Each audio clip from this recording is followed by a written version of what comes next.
or is that likely to be it? No, it doesn't. And right now, they're considering it an interim step and the ability to program these current tranches of funding. So the federal money, the Climate Commitment Act money, those things, they're going to get that money, what they're calling programmed. So it's heading in a certain direction. But everyone is signaling they know the need for additional transportation funding and package, but it's probably another 2 to 3 years out. And that fits the general timeline. Yes. So that would be wonderful if we could pull this off. It's not that we're going to go spend a bunch of it. We need to protect it and make sure it's there for the construction need, but at least we've got some in the coffers. Yeah, and the funding will be, staged, and we'll have to navigate that, but Yeah. it'll come in tranches, and we'll have to be working with probably DOT and however the pass through is as far as when that funding moves. But it's a 16-year package, so that there will be tranches that come, Okay. over time. So Kevin, we still haven't been contacted by Senator King yet to jump in here. He is on the floor right now and probably will not be able to make it. Okay. That's just life during floor action in the legislature right now. So Not a problem. So what I would like to do, I think this is a good time to give you a quick briefing on the ODOT sufficiency rating for our existing bridge. This is going to be close. It may not be exact, but it's relatively close. So in 2018, in the ODOT review of our bridge, they gave a sufficiency rating, which is kind of an amalgamation of everything, for the bridge of about 48.9 plus or minus a tenth. In 2020, the next year that they did the inspection, the sufficiency rating dropped to, I believe the number, if I remember right, was 38.8 or 38.9. So it dropped down. We recently challenged that, and lo and behold, later this past summer, they revised it, but we certainly didn't know what it was. They've lowered it now to 16.8 or 16.9 on the scale. Now, that's a sufficiency rating, and it's based on a calculation of a number of issues, one of which, and I've got it right here, there's a factor for structural adequacy and safety. There's a serviceability and functional obsolescence factor. There's an essential for public use factor. And then there's a special reductions ability. So right now we're sitting at about 16.8. I've asked the question, to me, the really important one is, what is the structural adequacy safety factor? It's worth a total of 55% of the overall calculation. And I'd really like to know what that is. Now, Michael's got an action to contact ODOT and get us that number. But in full transparency, I wanted you guys to know that our bridge is in fact degrading, and we got to get this new bridge built. I mean, we can't wait any longer. It's time to get it done. And I think that's what we're doing. But this is just another factor that says, get up and go. Don't slow down, go faster. So I wanted to brief you on that. And as soon as I get the rest of the factor, we'll shoot it out to you guys so you see how this calculation really works. But I don't care how you color it, 16.8 is not good. It doesn't, I don't believe it necessarily says we need to close the bridge tomorrow. But it's time to get the new one. We can't mess around with this anymore. We got to go. Mike? Yep, I have a question. sure. So those numbers, I assume, but I don't know, is that if we had a brand new bridge that had bike and ped and everything and wide lanes and yada, yada, we'd be at 100. That is correct. Okay, all right, thanks. That's correct. Okay, Yeah, so part of the degradation is the width of our bridge, but that hasn't changed in those 3 years. That hasn't changed. What has changed is, that if you remember, ODOT came through and reduced the load rating on the bridge.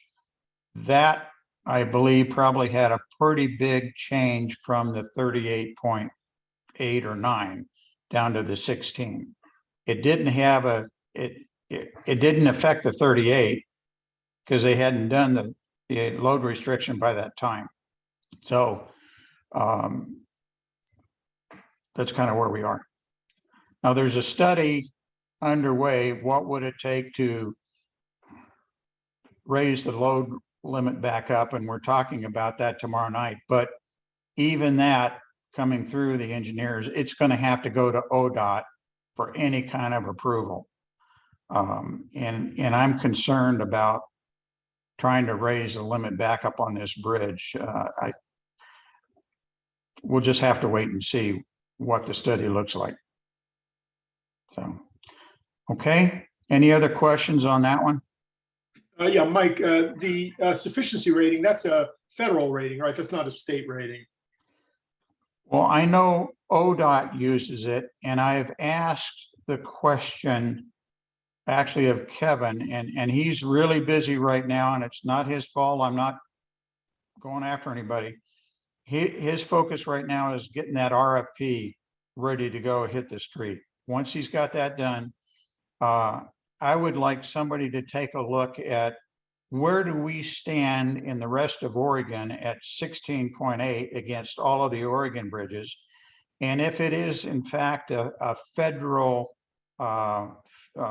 formula and factor, how are we in all the rest of the bridges across the United States? We gotta be at the bottom 5–10%. Yeah, I did this like 10 years ago. I looked at these numbers, and there's a federal website that has all of them listed. You can dump all the stats pretty quick. I'll take a quick look and see if I can raise that number for you. Okay, appreciate that. Other items? Okay, let's go back to the agenda, Kevin. Yes. You could bring it back up. Yeah, let me bring that up here. We got Jen's up here. Yeah, if we could, let's welcome Jen Meyer. Jen was with the Bi-State Working Group about a year ago before I was on the board, and with a number of other contractors, and talked about P3, and the Bi-State would showed some desire to have her come back and talk to us a little bit more, and we prompted a couple of questions that she's likely to get. But Jen, welcome, and the floor is yours. Thank you so much. And I know some of you all were here a year ago when I spoke, and it's good to be back. You may notice some repeat. I think it's worth reviewing what we talked about last time. Just to introduce myself briefly, I worked for the Federal Highway Administration for 17 years with their innovative finance programs, helping to finance everything from critter crossings in Montana to I-25 in Denver, using a variety of techniques from Garvey bonds to our TIFIA program to increasingly public-private partnerships. And I think it's worth looking at what the benefits of these public-private partnerships are. I'm going to go ahead and share my screen. While I share my screen, I may not, let me just pause a moment and make sure that everybody can see it. I may not be able to see you all, so I won't see questions in the chat during this, but feel free to speak up. Is everyone seeing the screen? Looks good, Jen. Wonderful. All right, we have a couple of goals for today's discussion, and I want to set a goal that probably won't happen. I won't give you a firm answer on whether a P3 is appropriate for this project, because one of the things we're going to discuss is that is a question that takes some money and time to answer. But I want us to review the reasons why project sponsors undertake P3s, review the reasons why this particular project sponsor might undertake a P3, and especially any of the reasons that might have changed since the last time we spoke. Look at some additional factors that might lead to a consideration of a P3 or away from such consideration. And then look at some ways that we might be able to get an evaluation of those factors. What questions we'd need to answer and who might need to answer them.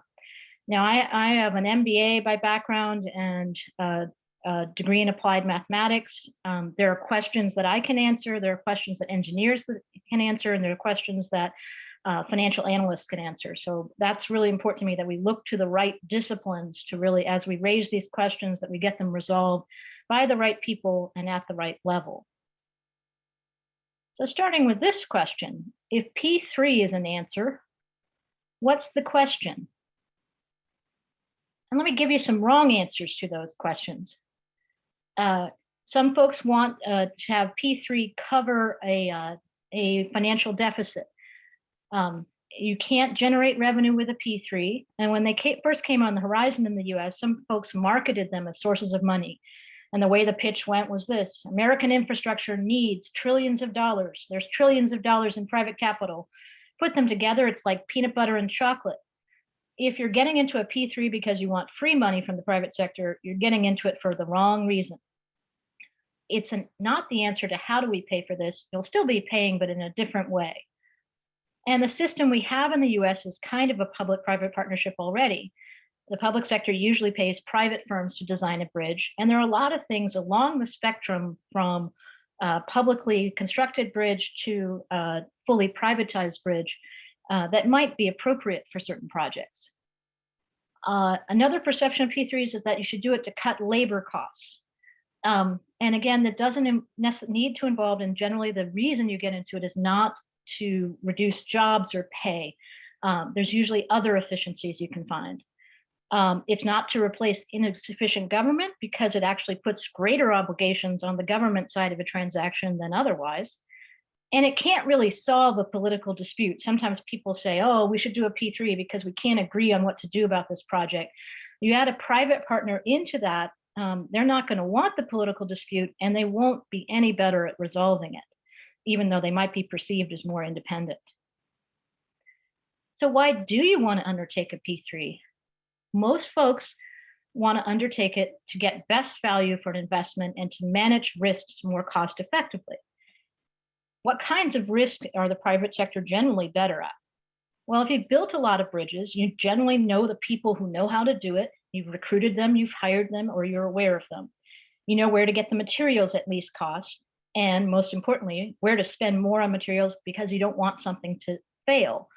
So the cost and schedule savings that you may be able to enjoy on a P3 come from that kind of experience, those economies of scale that some firms that construct a lot of bridges and design a lot of bridges may be able to get you. The other thing is that P3s can effectively provide is a long-term warranty. One of the ironies about our current system is that the warranty on the bridge that you're driving over may be shorter than the warranty on the vehicle that you're driving in. We know why that happens, because a lot of big projects are built by large construction consortiums, and they are out of the picture when the project gets accepted. Most firms wouldn't have the financial ability or interest in offering a long-term warranty. There's a couple rare examples where companies did have that wherewithal. So if you don't have that kind of long-term warranty and you have a bridge that has a problem, if you do it the conventional way, they have your money and you have your bridge that has a problem. If you use some of the P3 options, like an availability payment model, you won't have paid all the money out by the time you realize you have a performance problem. And that's pretty rare, but it can happen, and it's something that people value in this industry. Why do P3s fail? Well, again, that people get into them for the wrong reasons. Sometimes there's unclear or uncommunicated goals. In the example of the Chicago Skyway, which is not regarded as a successful P3, it had an existing public asset that was sold to the private sector for what folks see as a much too low an amount. Similarly, the Chicago parking P3 was also not considered a success. I hope none of you all are from Chicago, because I'd like to be able to go back there safely, but I think that's a fairly well recognized example. Another thing that can make P3s fails is a lack of advisors on the public side. Now, when I was at Federal Highways, we were getting into arrangements where we were on the providing federal loans to private partners, and we didn't have the depth on our bench in MBAs and other financial analysts to really respond to what they were proposing and make sure we got the best value for the public dollar. And so that's something that we had to bolster our expertise, sending folks to school in my case, and hiring other folks to make sure we could have good advice on the public side that really matched the private side. Another thing that can cause failure in a P3 is having a private partner manage risks that they're not best equipped to manage.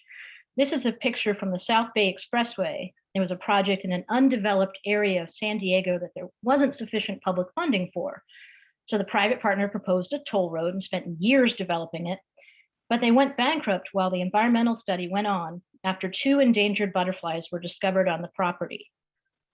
The private partners may not always be the best equipped to handle this kind of endangered species or archaeological risks, because decisions involving public values generally need to be communicated and decided in a public process.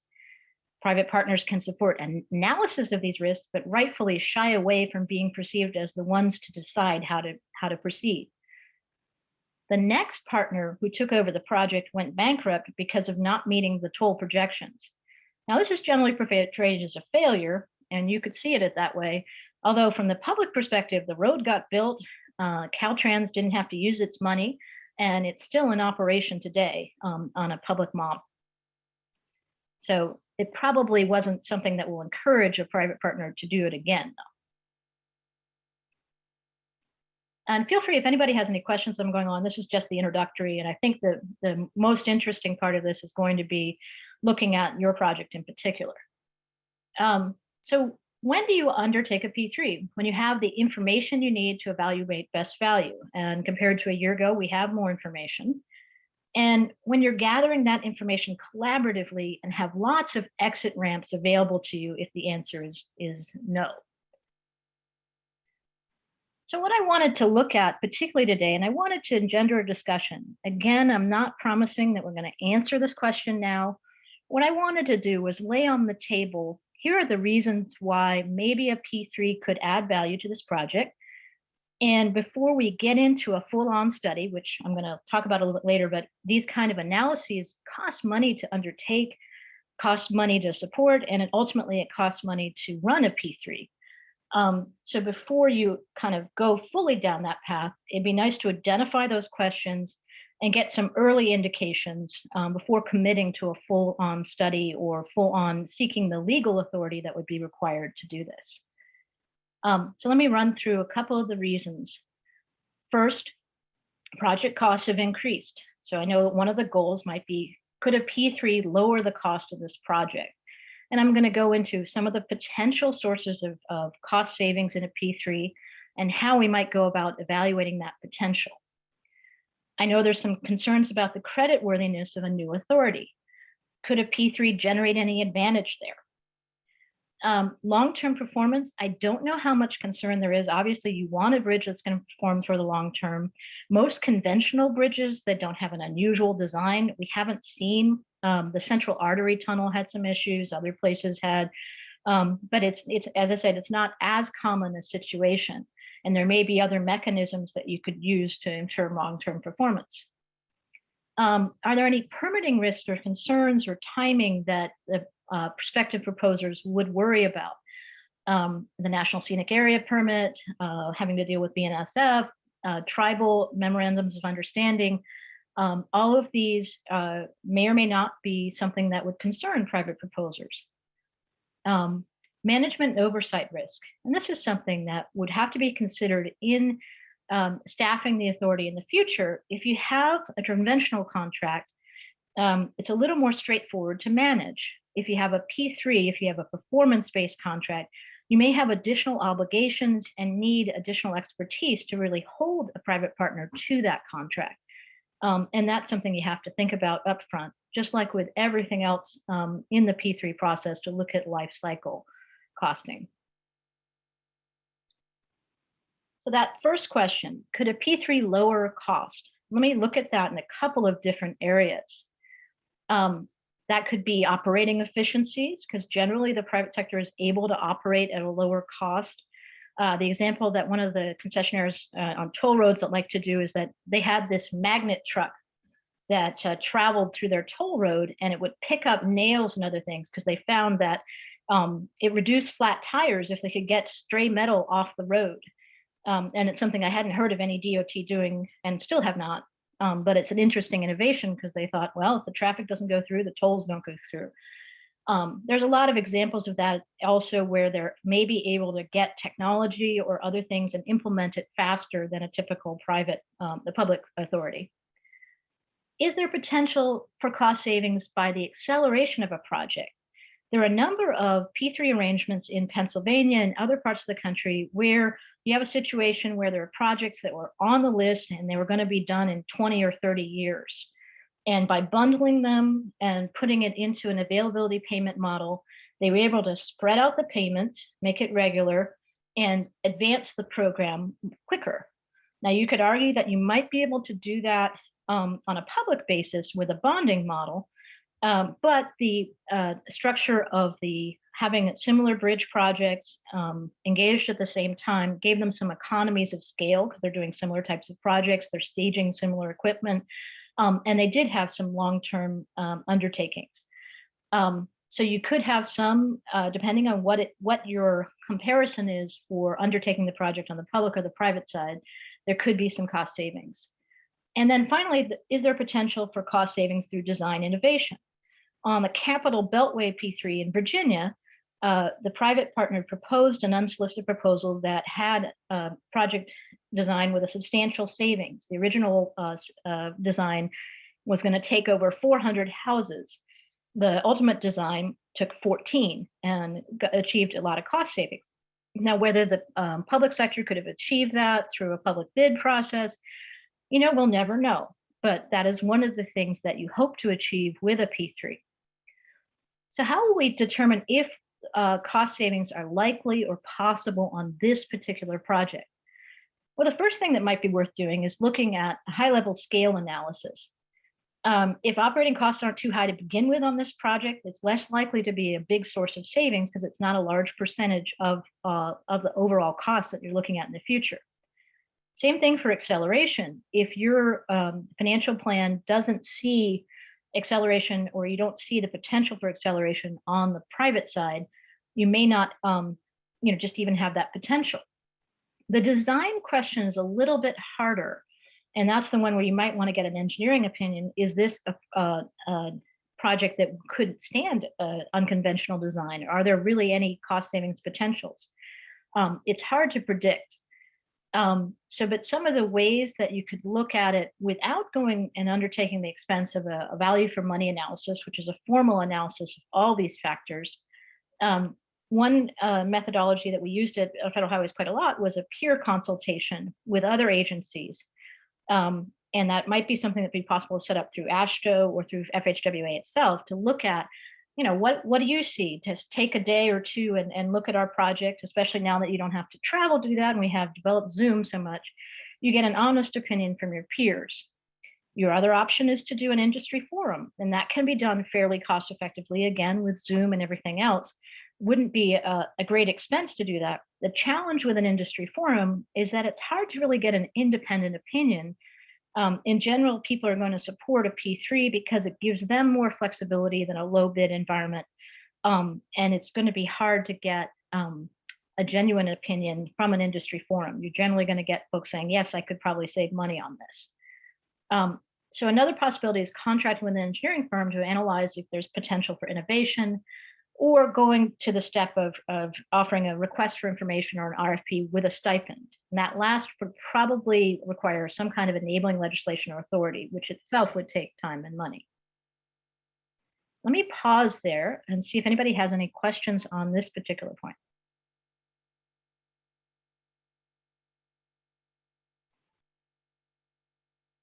All right, moving on. Assuming that folks are pretty fast on the mute button draw. So the creditworthiness question. A new entity without a borrowing history might have trouble issuing debt. Could a P3 enhance creditworthiness? Now, before I say this, my lawyer says I have to disclose that I'm not a rating agency or a financial advisor. So anything I say is not an official statement or an attempt to influence any municipal security. But the underlying pledge of money, whatever source of funding you have, whether it's tolls or promised funds from the federal government or promised funds from the state governments involved in this project, it's going to be probably similar, whether it's a public or a private project. So to a rating agency, generally they look at what are the sources of revenue and what are the risks that that revenue won't come in, and it would be a similar analysis. The only thing the P3 could add in most cases is an additional layer of, oh, we have to have a performance contract before we'll see any of that money. So when they're looking at the private partner as a borrower, unless that private partner is motivated and willing to offer up more skin in the game, they might see it as riskier than a public partner with the same pledge. Again, I'm not the one whose opinion you should rely on in this case. So possible ways to gather information, again, an industry forum, but it's hard to get real honest opinions, especially in public, if somebody might have a proprietary financial solution that would work and that would deliver efficiencies. They're probably not going to tell you in public. You could try for a peer consultation with an authority with a similar profile. That's less likely to work because they're not as, generally the public sector doesn't know the credit markets as well. So a financial advisor getting that opinion for you, or getting the rating agency to opine on that might be the most cost-effective way of getting an opinion on that. Again, an RFI RFQ process could get some financial packages and options that would have some teeth behind them, but you'd have to have that enabling legislation. Could a P3 provide a warranty or long-term performance? And again, one of the questions before we looked at that as a factor to evaluate, it's how complex is this design? How risky is it? If this is sort of what a bridge engineer would call a plain vanilla design and there's not a lot of risk to it, then that may not be as worthy of something to look at because it's not as, you're not as concerned that the private partner wouldn't be able to deliver. If you are concerned about it, again, the industry forum, the peer consultation, or it's something to get the engineering firm to evaluate. Is this complex enough that we really need a firm that will have not only greater sophistication, but also greater skin in the game in order to make sure we have this long-term performance? Yeah, Jen, on this particular design, I would call it a Walmart. Yeah. It's a cookie cutter, very basic bridge. That's what it seemed like to me. And I, that only has somebody who's driven over it. I didn't want, I think that's kind of the perception I have. But yeah, that is something I wanted to include as a potential, issue. But it's nice that we can kind of probably dismiss that up front. Mhm. Yeah, it's not a cable stay. It's not really unique. Some of the stuff you see out in the Middle East, this is a 1950s Walmart. Mm-hmm. And it's functional, it's good, nothing wrong with it. If we could only get them in that business of creating prefabricated bridges and selling them online, we'd be in business. And as an aside, there is a part of federal highways that has looked at the potential to do that and the potential to create project acceleration through that prefab. And but yeah, I think that complexity of design is not going to be a source of savings on this project or a reason to do a P3. No, I think it's not the complexity of design. I think it's constructability could be an issue here. Mm. for going with a P3. And I look at a, maybe I'm wrong, but I would appreciate it. A P3 is closer to a design build type contract than a design bid build. Because with a Yes. P3, you're signing up on day one, and the contractor a P3 uses will be a design build. So you have the constructor involved in design, and you're building constructability into the design. Whereas you try and do that with a design bid build, but generally the reason why you're doing the design bid build is you don't have the money up front to do all of it. So you try and work around it with constructability as best you can, but a contractor that you award may have a slightly different way of doing it that could have saved you some money. And it may be too late by the time they get there. So, Good point. okay. Did someone else have a question? I think it's worth expanding on, and my apologies, I have in the P3 primer I wrote for Federal Highways, I do have kind of more of the structures and different models for P3 outlined, and I know y'all have seen some of that in previous meetings.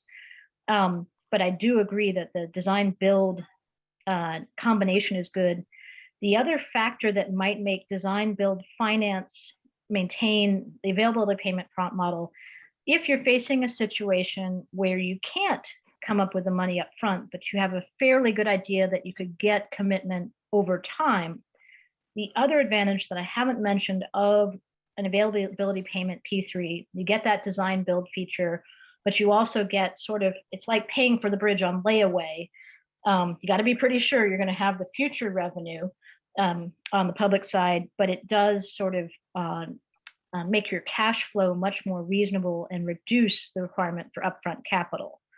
Again, you could argue, and I'm sure Stephen, who's speaking later, might have an opinion on, you could do that with bonding, but you don't get those design build efficiencies, and you don't get any other efficiencies that we'd hope to gain from a P3 model. So it's something to consider.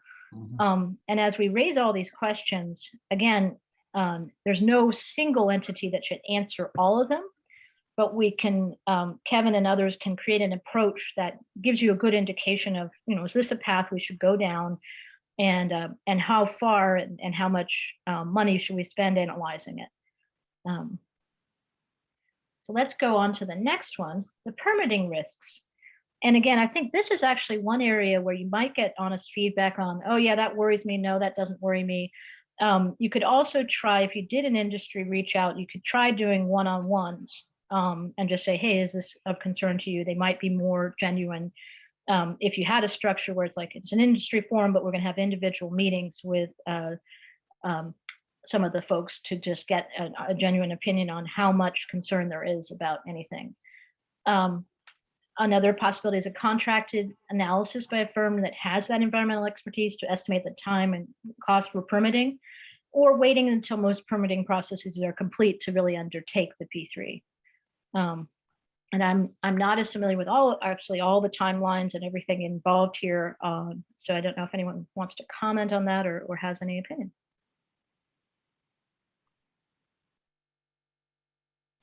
Jen, I've got a question. You were at our small industry forum, I guess, sort of information session that we had last time, and you heard their two presentations. You've done this obviously a lot.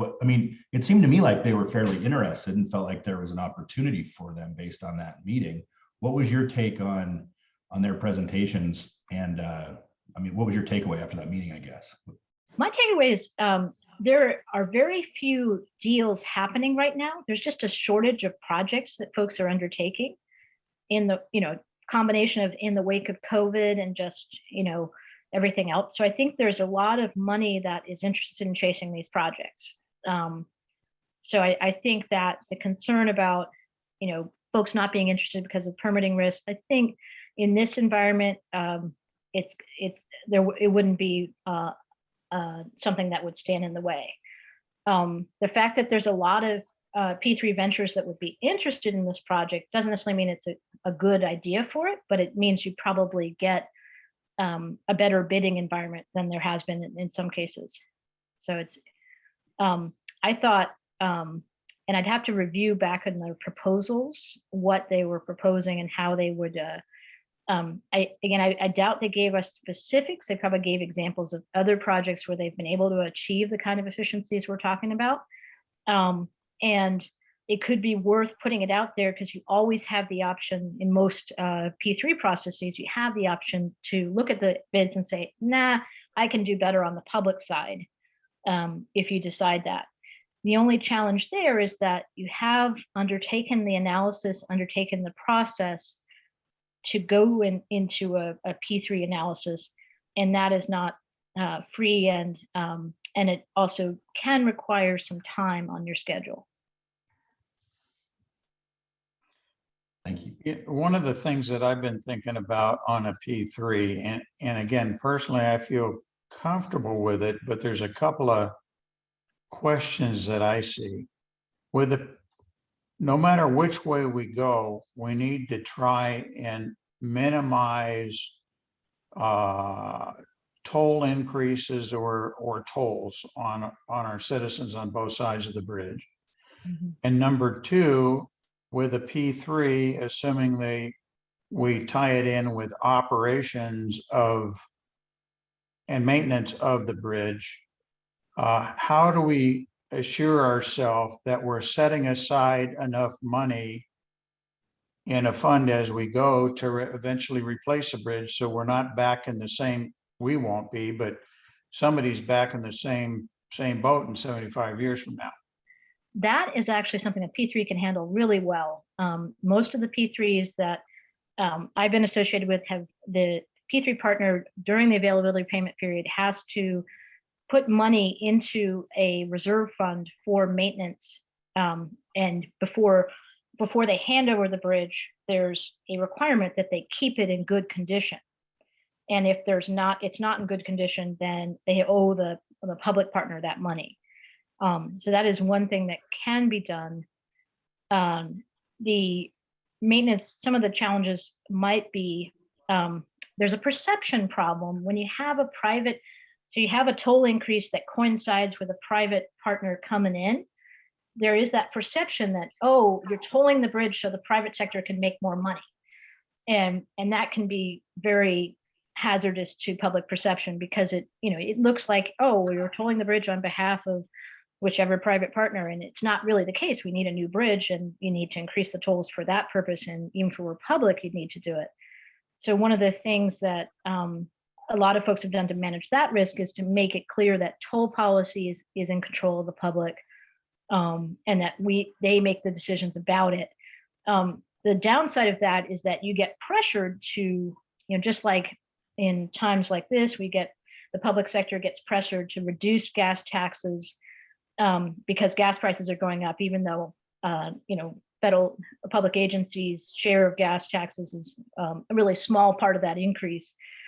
You might get pressure to reduce tolls when a private partner might not get that pressure because nobody expects them to give you a break. Yeah.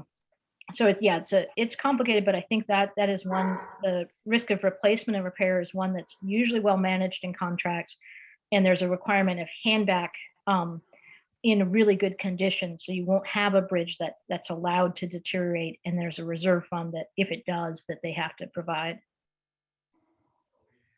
Thank you. Jen, I was just thinking that, it wouldn't matter whether it was a P3 or not, the tolls may go up. Mm-hmm. And I think it's the job of the Bi-State Commission to message those things.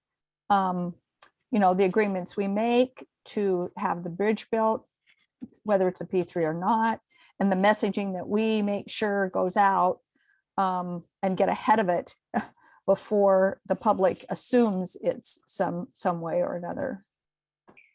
Exactly. And I think that's important. Part of the reason why I'm glad Kevin is bringing me back to talk about this is to really, if you do a P3, you have a good narrative to it. This is why we're doing it. This is the purpose. And you'll have the same narrative about a toll increase if that's what needs to be done, and getting your story out there before somebody else can make up a story that's not the case. So I think that's an excellent point.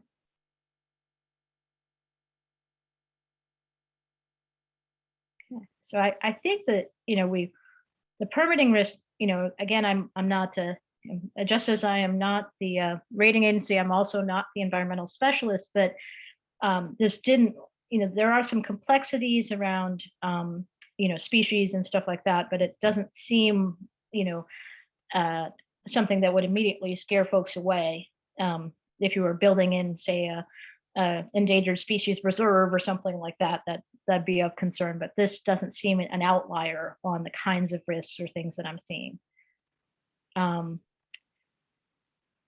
One thought thing the forum, the people that were at that forum had said that they take on these kinds of analysis and they can do these things. They have done them in the past. So it's not completely foreign to them, even doing them themselves. I think that's true. I also am a little bit, and perhaps I'm getting cynical in my old age, but I feel like the industry forums are sort of the marketing pitch in some ways. They're good because you can get folks to talk to you and give you really good examples of what they could do for your project. But they're often not going to, say anything they can't do. And in this case, I think that permitting is something they absolutely could do. But I haven't ever heard somebody, kind of go visit with a state or local government and say, oh, here's your project. Well, we couldn't handle that. I've never heard it. It may have happened somewhere and I just hadn't seen it. But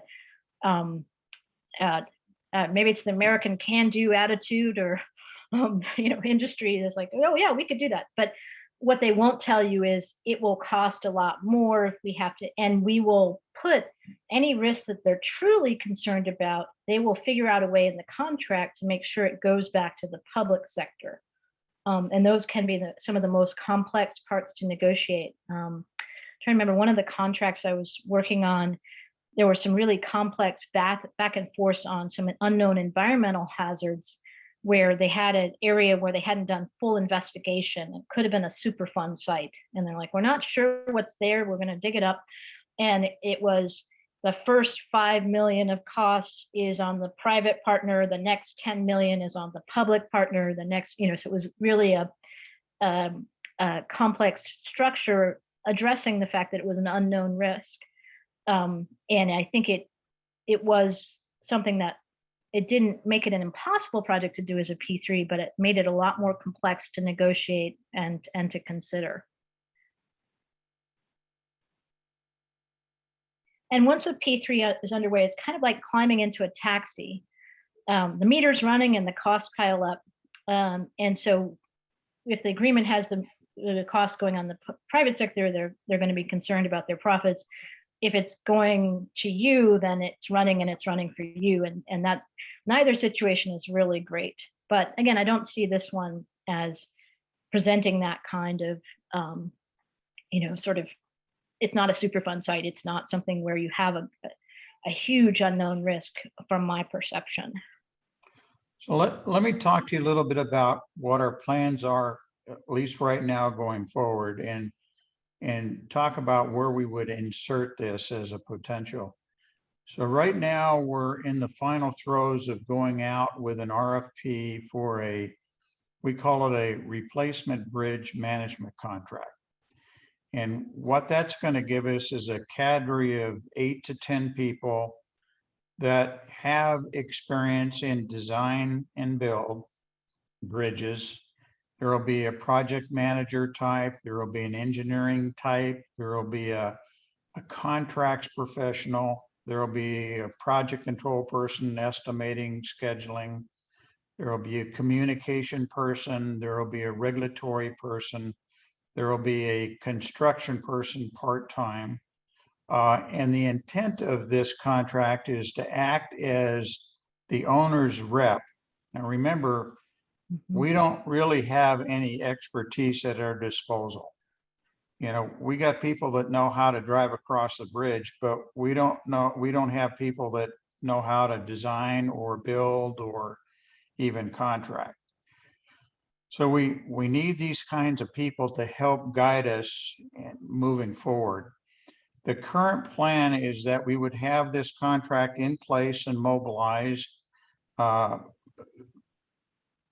soon as we possibly can, but we're probably now talking June, July, June sometime. And one of their first charters, after getting the management tools in place and so on, would be to draft up an RFP for design. And we're trying not to do a contract for 30% design. We're trying to do a contract for full design. And to get constructability into it, we have this construction rep on the management contract. We've got the design rep, designer, to make sure that the design is progressing towards specifications and so on. But there could be an off-ramp, you know, somewhere around, and I hate the term 30%, where we could terminate that contract and switch over to a P3 with hopefully not losing a lot of the design effort that took place. At that 30%, we would have a better conceptual design, firm locations on the foundations. We would have an agreement with the Columbia Gorge, various entities of what the bridge aesthetically is going to look like. Would that be the time, if we are going to switch, would that be a good time to switch over to a P3? And by that time, we should have a better feel for what's happening financially as far as money that's coming from the states and the feds. We'll have a better knowledge of that, I think, somewhere around 2025. I think that could be an interesting approach. I mean, I've seen it sort of the other way, where you kind of go down the path towards a P3 and you take the exit ramp towards the public side. I think it's reasonable to do it either direction. I would want to give the opportunity, if P3 were an option, you want to, I don't know if it's legally possible. The folks that have gotten you to 30% may not be maybe conflicted out of being the P3 partner. So that's something to look at, whether that structure is possible or of interest. But I think 30% looking at the exit ramp towards a P3 is, definitely going to have more information. You're going to have things developed in the project, and it certainly wouldn't be too late, in my opinion, to do it then. Okay.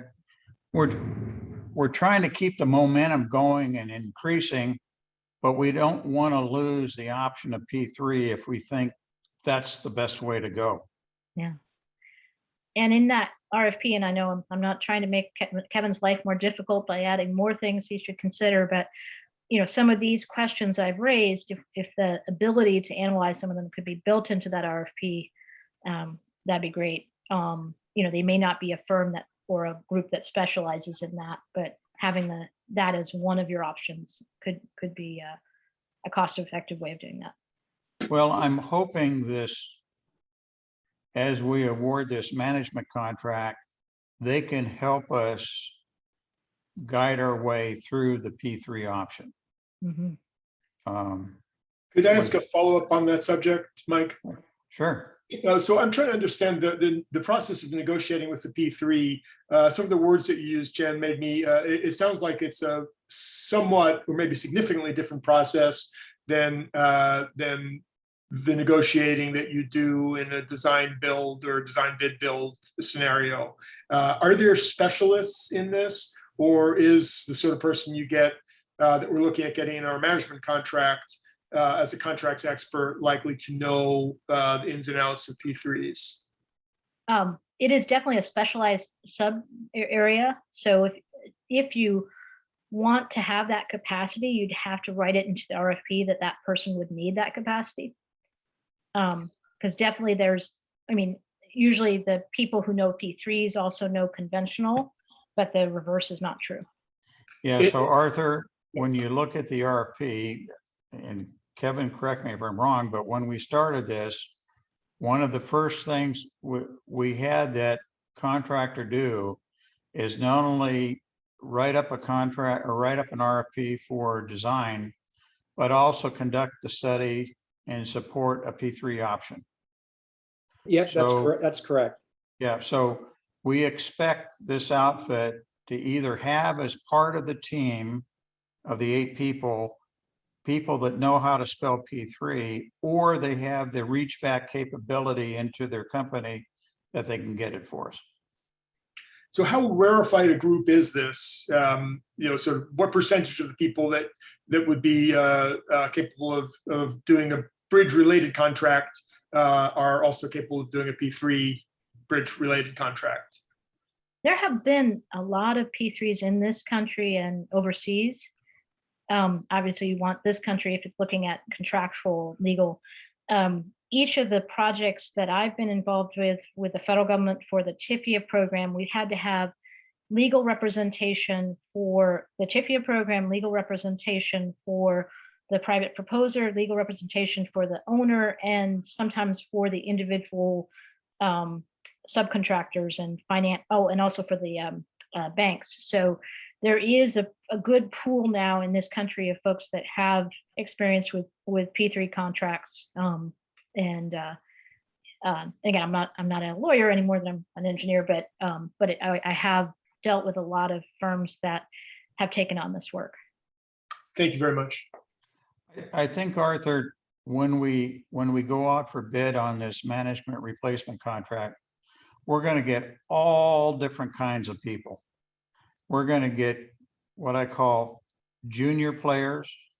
And I wouldn't be surprised if we don't get some moderate or some senior players in here too. I would expect the moderate to senior players would have that expertise on staff. The junior players probably not.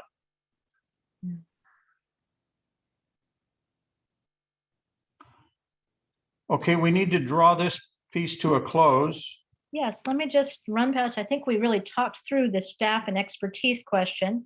I added a few slides we don't need to go through about value for money analysis and what it is. And again, it's something that you could consider as a separate procurement. Say, I want to do a value for money analysis, really run to ground with somebody who specializes in that. But I think looking at this management contract to have that capacity is another reasonable approach. Any additional questions before we put this to a close? So if I could just test what I got out of, I mean, I got a lot of things out of your presentation, but one of the big things that sort of rang in my head was that in the process of working on pulling this whole project together and working on pulling our funding sources together, we're certainly going to have, we're watching the costs go up and up and up and up. And it sounds like one of the big possible advantages to a P3 is that we could simply say, you know what, we're turning this over to you, start today, make the bridge happen, and they can build the bridge more quickly, potentially, so they could be building it for significantly lower costs. Did you say that? Did I get that right? That is something that's hoped for, but if you have resolved the funding question, and if the funding is the challenge, then you have to come to a resolution on that question before you can engage the private partner. So if the problem is, yeah, I'm getting funding, but it's not coming in the chunks that I need to do this on a public basis. Maybe I'm getting $10 million a year from the state government, and I need to do, $400 million worth of work on these bridges in the next 5 years, which is kind of the Pennsylvania Bridge project situation. Then it might make sense. I'm sorry, the numbers I pulled out of a hat is probably a little bit lower in the terms of the, but yeah, if your problem is that I have a guaranteed source of funding, but I don't have all of it up front, you may be able to gain something with project acceleration. If you have a situation where, no, you don't actually have a pledge of future funding or realistic prospective toll funding for future, then a private partner is gonna have the same problem public partner would and might not be willing to take it on at that point until you have that pledge of funding. I know this sounds yes, you have a potential for project acceleration if you have a pledge of future funding or a future tolls that would cover the full cost of the project. Until you have that on either the public or the private side, you're not going to be able to accelerate it. Okay, so in my picture, I was presuming that the private partner would be entirely funded through tolls. And that is, toll risk is something, and I don't know, again, I know Steve is following me a little bit. A project that's solely funded by tolls it is a lot more uncertain than an availability payment structure where you're going to get guaranteed payment, just because toll studies are often wrong and often in the wrong direction. So we may think, oh, we could raise the toll to this amount, and here's our, elasticity, and you get an economist to tell you what it is. There have been a lot of experiences where the tolls have proved inadequate. And if you want to transfer that risk to the private sector, it would come at a cost premium that would reflect their risk of not getting fully paid by the tolls. And is that a risk that we can hire an expert to get us more visibility into, or is it simply something that's unknowable? Yeah, I think it's a risk that you can get somewhat evaluated. It's good to get, again, if you had a financial advisor, a P3 advisor with that capacity, and maybe this is something that your manager could engage, you can get a good sense of, because that's part of what you analyze in this value for money analysis. They figure out, they kind of price those risks and get a good sense. It's not as good as actually going out to bid, but it would get you a sense of what would be the perception of that risk in the market. Right. Arthur, I think what we're faced with is kind of a mixture of both. Okay, we're going to know for sure on some funding, some level of funding, but the big funding, we're not going to know for a while. So here would be a case where you start out with a P3, and let's say, I'm going to make up a number, 100 million of it is coming from our sources, and we know it's coming. Okay, and then you start into the P3, and before it's finished, you may or may not be able to attract another 200 million. Right. And you would want to be able to take that 200 million, apply it into the formula, so you don't need to have as much tolls to pay the note back, pay the P3 capital costs. Does that make sense? It does, but what I also caught out of what Jen just said is that the smarter we can get about understanding what the tolling capacity is, what the risks are on the tolling capacity, the better position we'll be in to negotiate moving forward. Agreed. Absolutely. Agreed. Yeah. Okay. That's something we hadn't been really worrying about. And I know that Michael and Kevin have had to think about this before, but we really haven't discussed it. Yeah. Is there any other questions for Jan, please? There's at least one of us on here that's got a Valentine thing going on this afternoon that I got to get to, or I'm going to be in big trouble. So if we could, let's go back to the agenda and keep going.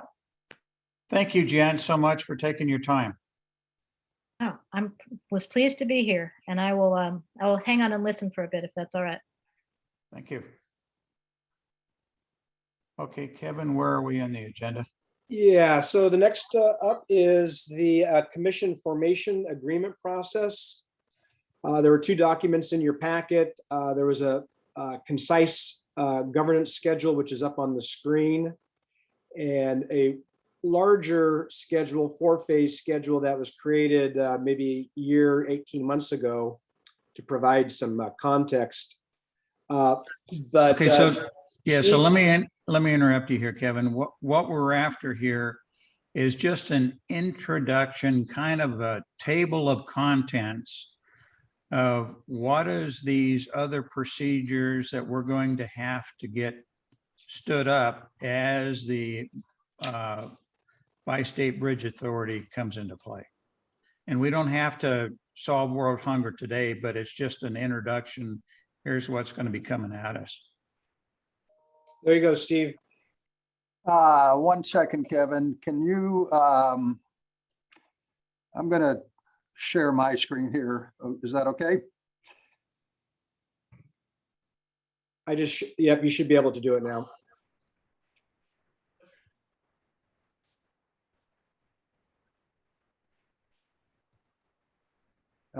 Can you see the, Yes. okay. So just very quickly, and then a couple of minutes, and then I'll leave the rest for questions. Taking the broadest view, what we need to do is to form the commission and to get it up and operational. What I've tried to develop is kind of a phase strategy so that we can get it up and operating as quick as possible, recognizing that there'll be additional work that'll need to be done to get it fully functioning over a couple of year period. So for the rest of this calendar year, we're in kind of the commission formation stage. And that includes enacting a commission formation agreement, which I'll give you a little overview of quickly in a second, and try to get the board members established for that commission. For the following 6 months, I call it a soft opening. I don't know at this point whether the board members of the Bi-State Commission will be the exact same as the Bi-State Working Group or other people. And if it includes other people, then we need to spend a little bit of time bringing them up to speed and getting them ready to do some actions right after the commission becomes effective. The target effective date that I'm trying to achieve is July of 2023. For the first year, I believe we'll have the commission up and running, but not all of the policies and systems will be in place to which by July of 24, we'll try to have everything in place and have a fully functioning commission. The commission formation agreement, I refer to it as CFA here, is there are specifics in the legislation that hopefully will pass in a week or two. It needs to be enacted by the 2 counties and the Port Hood River under the statutes, but the Bi-State Working Group about a year ago through the MOU created the notion that all of the member governing bodies of the Bi-State Working Group would in fact approve and execute the commission formation agreement. By the statutes, the commission formation agreement must establish a name for the commission, something to start thinking about, the effective date of the commission, the primary place of business. The primary place of business is actually a critical component of the commission formation agreement. One of the questions that arises is under what laws would the commission, this Bi-State Commission, operate? There's a series of principles actually in the legislation, and most of the statutes that would apply in most cases would be that of the primary place of business. So the primary place of business could be in Oregon or in Washington, and that will dictate whether Oregon or Washington laws apply to most things, not everything. There are a few things where the location of the action dictates which laws apply, and those would be the kinds of things relating to a piece of property, right-of-way acquisition, condemnation, land use laws, building code, those kinds of things. But other than that, the laws are based on the primary place of business.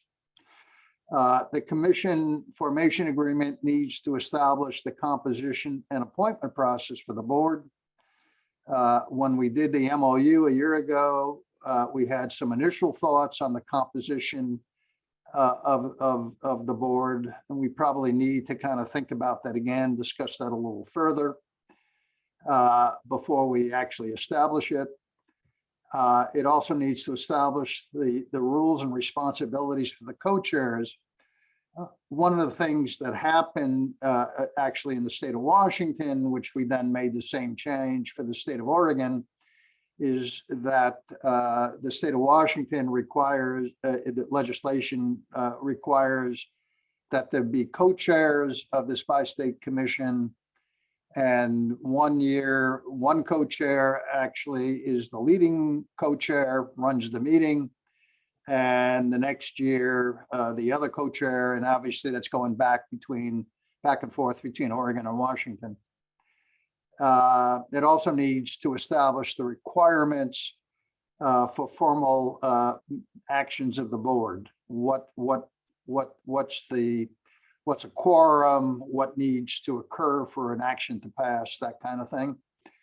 And then lastly, whatever else the bi-state working group thinks this commission formation agreement needs to do.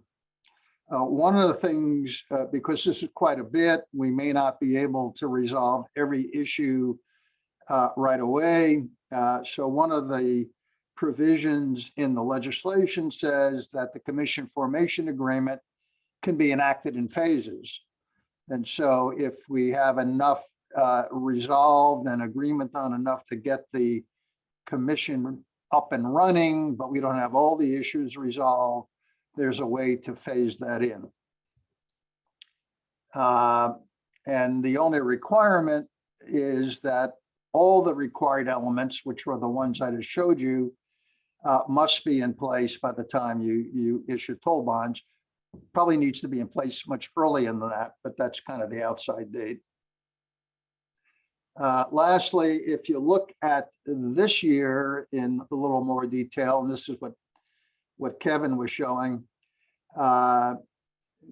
we start beginning in March after the bill passes, beginning to address with the bi-state working group some of the key issues, probably starting with the composition of the board.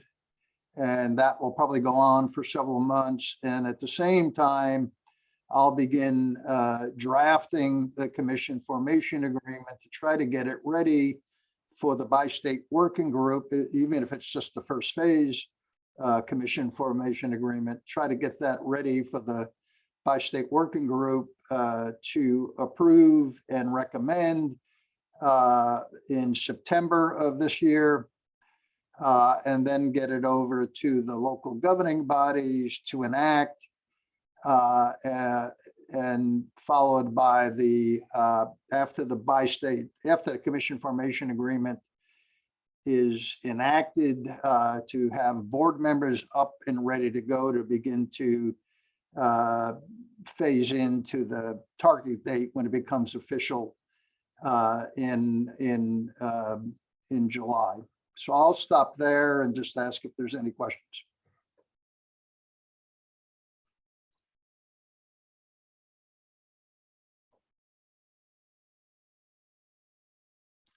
Commissioner Fox, I think you're on mute. Yeah, thank you. Hey, Steve, I got a couple of questions for you. I understand what you've got here.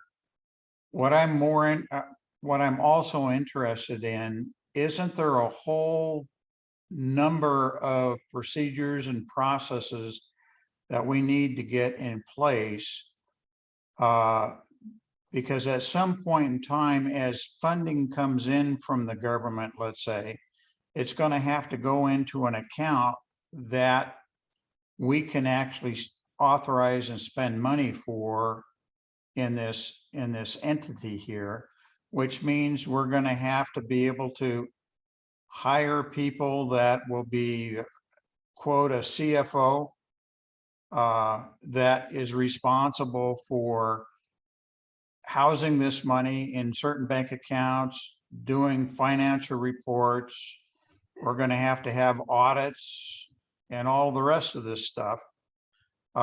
Where are all of those procedures? And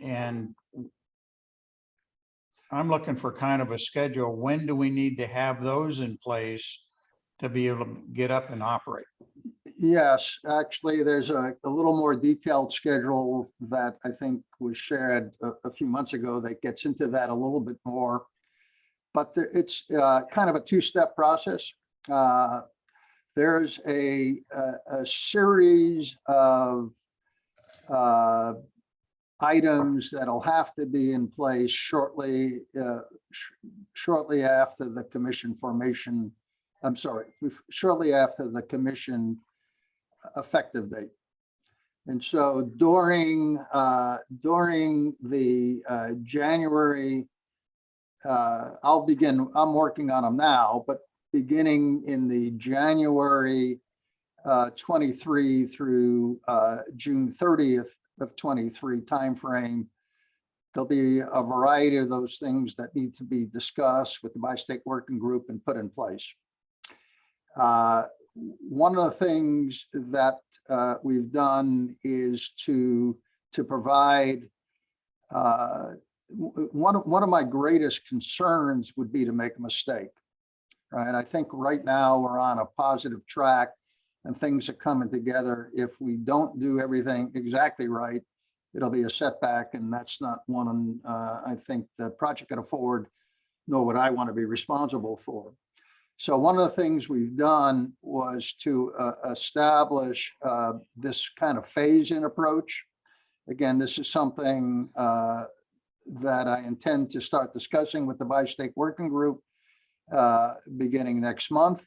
But it allows for about a year before you need all of those systems in place. And so some of them have to be in place when about the first month that the commission is in existence. Others are going to take more time, and we have the time to phase them in over the course of that first year. So there's a schedule for those matters. I would be happy to try to get into it, but I think it's a lengthy conversation, may not be what you want to focus on right now. What I would like is if you would do a synopsis of these other processes and procedures that we're going to need. And I understand the phase-in approach, but I'd like to see a list of everything that you feel we need to have in place to go full operational. I will give you that. Let me say that one of the things that we included in the legislation was that prior to the commission having money of its own,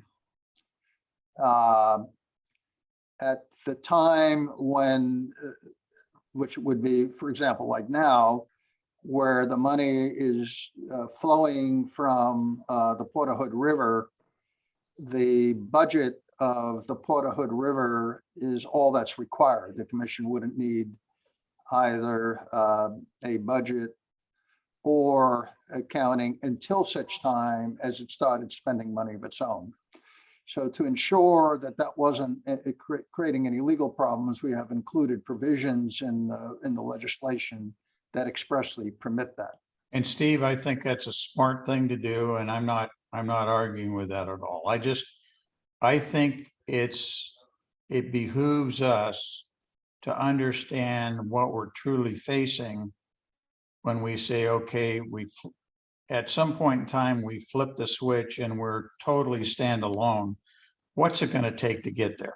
Agreed. Sure. And I will get you a list of that and be prepared to kind of dive into that in depth if you wish at the next meeting. Yeah, either in the next one. I'd like to see the list next meeting, but having a discussion could be the meeting after. I know we've got some time on that, but I just want to get everybody dialed up of, hey, this is not a minor task that we're looking at here. Absolutely not. And, you know, just to give some obvious examples, we're going to have to put together immediately bylaws for the commission, contracting policies, and a variety of other of those kind of policies kind of right away so that it can begin to take those kind of actions when it's ready to do so. I agree with you. So if you take a look at what we're trying to do, the next 3 steps as far as the bridge authority, I mean, the replacement bridge management contract, then a design contract, then maybe a P3. You know, those are some very major procurements that we're going to want to control. Agreed. So, I have a question. I have a question. So I understand all the processes and getting that list would be great, just so we can see it in our heads of how this is going to work. But where's the money? I mean, for me, it's the legislation that's being enacted between the 2 states to allow us to form this is great, but it doesn't come with money, correct? That's correct. And that's kind of one of the issues that I have some thoughts on and intend to kind of get into with the bi-state working group, you know, beginning in the March, April timeframe.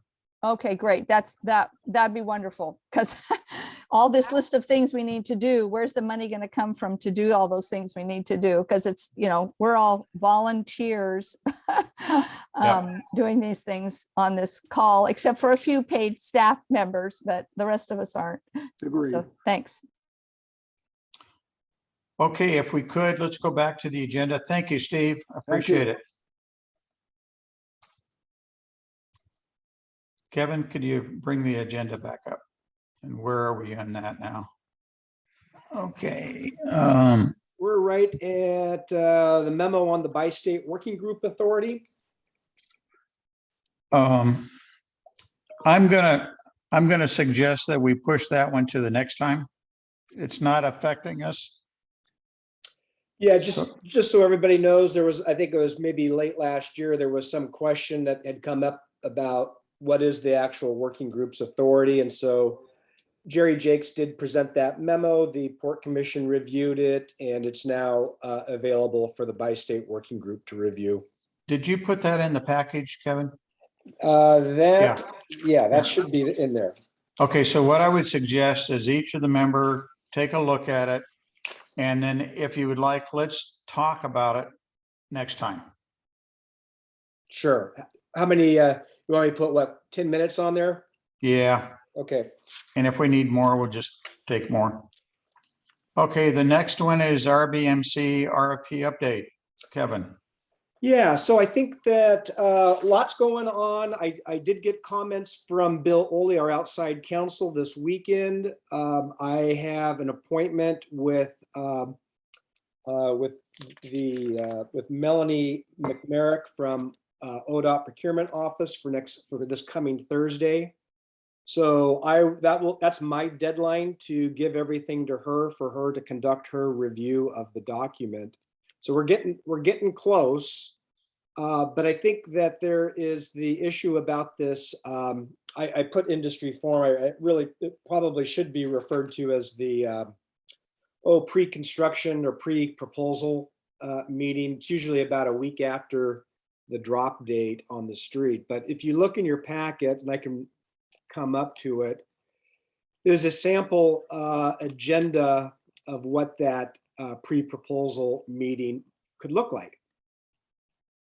And this is an opportunity where you have all of the industry in place. They're actually at the meeting. It will likely be via Zoom.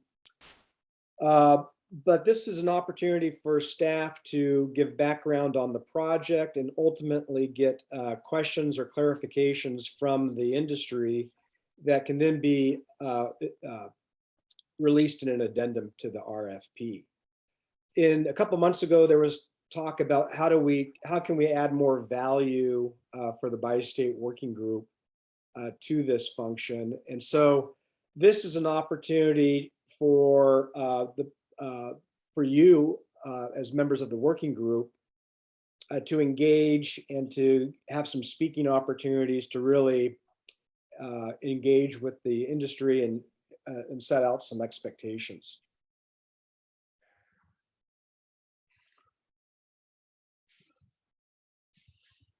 Do you want So me this to? would be, Yeah, go ahead. this would be a Zoom meeting.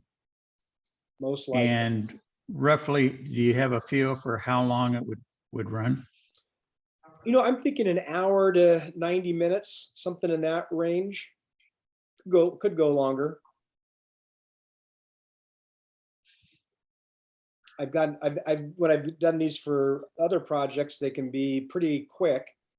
One of the characteristics of these meetings is a lot of the industry members don't say a whole lot because they don't want to share too much since the other proposers will be in the same meeting. So one of the thoughts that I've got in this, that it's not in here yet, is I think we need to set our expectations of this RBMC. So one expectation is you're not going to, what do we used to call it? It basically says that if you present somebody during the orals and in your package as your team, you are expected to deliver that team when we go to work. Right. Okay, that's an expectation. Another expectation could be, we want you to be open and honest with us and don't necessarily tell us what we want to hear, tell us what we need to hear. And maybe each of us think about, what do you want from this management contract and how would you gauge them as being successful for you if you had a chance? So what are the traits that you expect to work with this company over the next whole bunch of years? So it's setting your expectations of these companies. If we have someone that's good, that that we have confidence in and we trust, that would be the first, for me, that would be the first number one. And if that's true, I'd rather have them pushing us than us having to push them to go forward. I don't want to have to keep going, why haven't you done this? Why haven't you done that? Why aren't you doing this concurrent? I want them to be pushing us to go, okay, we're ready for the next thing. What do you want here? What do you want here? I mean, that to me, that's, proactive. But first we have to have trust in them that they're doing, what we want done. I think that's great. And I agree with you. That's a great one.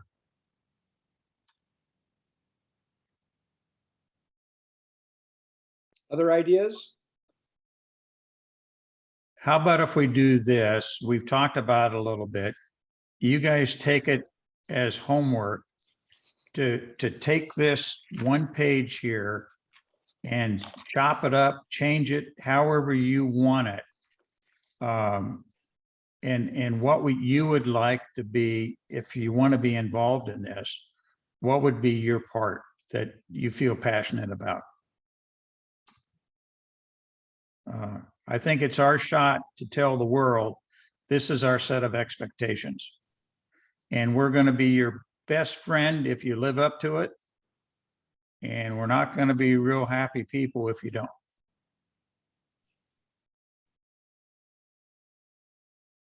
Can we do that? Could we, okay, and I'm gonna put one more on you.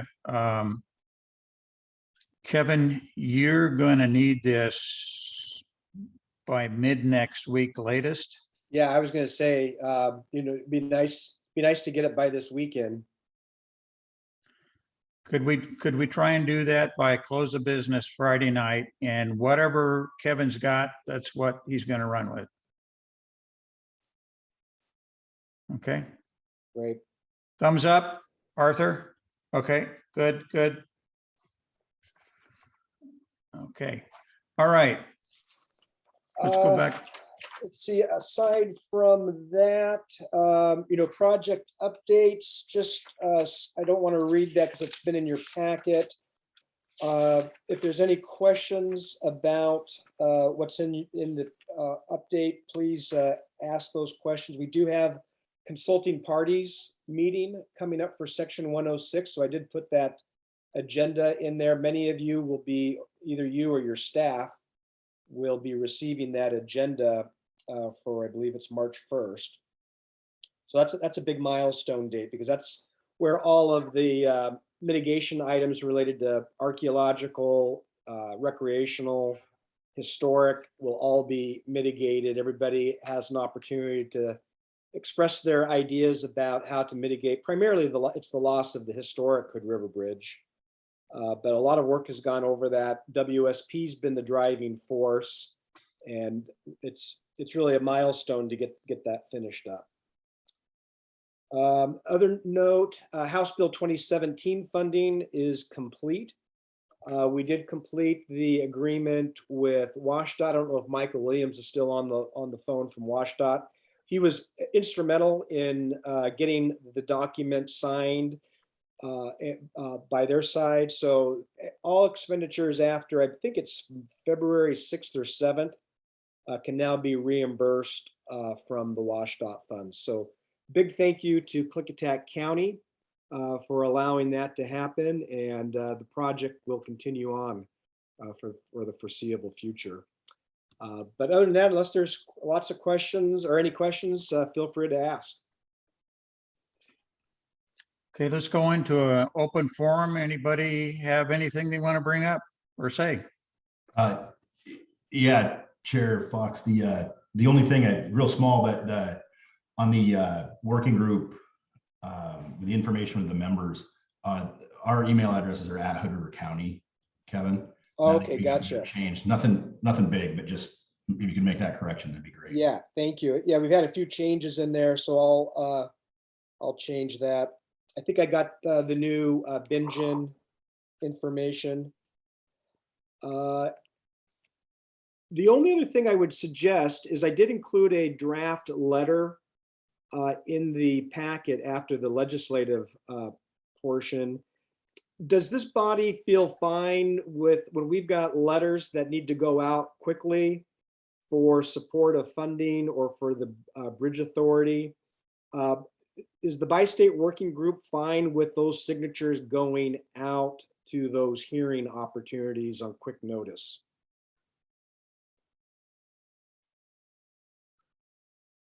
What's your feeling on that? I know that sometimes we have people out of town, and sometimes there's not a huge amount of time to create new letters and send them out to everybody and try to get signatures. So I'd be interested in just how the working group would like to facilitate that. I think you had 4 or 5 thumbs up there, Kevin. Okay, I'm still Wait, looking at you my. weren't looking at the screen, but I think you had like, Okay, yeah, there was a bunch of thumbs up. I awesome. think if you've got your chair and co-chair on board, I bet we're all okay with that. Great, excellent. Thank you very much. I appreciate that. And looks like our next meeting is March 14th. Okay, guys, if there's no other items, we're going to go ahead and adjourn. And I may be mailing you some things towards the end of the week. We'll just kind of see how things go. I hope your Valentine's Day dinner goes well. Yeah, me too. Thanks. Thank you, guys. Thank Good night, you. everyone. Bye. Bye-bye. Bye-bye.